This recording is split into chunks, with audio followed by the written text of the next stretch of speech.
birlikte Traffic Leader oyunu oynayacağız. Bu oyun çok popüler diye. 50 milyon kişi işlik. Yani ben de 51 milyon.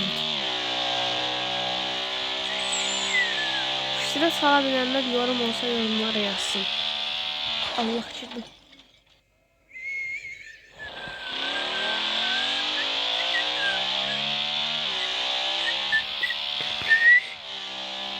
Allah kulağımın başına olmuş. Sesi diyorum.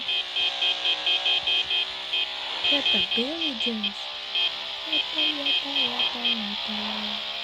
Şaka mezuna da YouTuber'lar takıyor paltarına o mikrofonu nedir?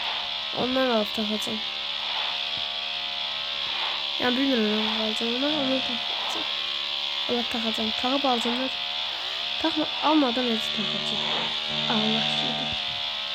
Oyunda ön kaldırma şeye kazanmışım. Ön kaldırma hediyesi kazanmışım. O da rekor kırarak olur. Konuşamadım. Rekor kırarak diyeceğim. Rekor kırarak diyecektim. Rekor kırarak dedim.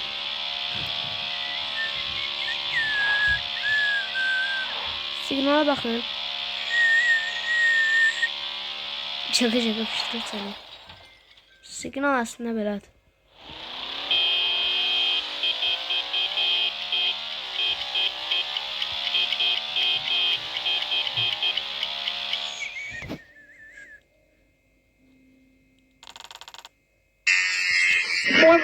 Ha ha ha.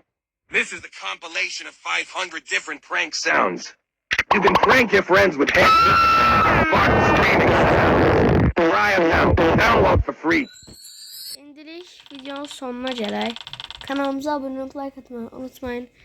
Bay bay.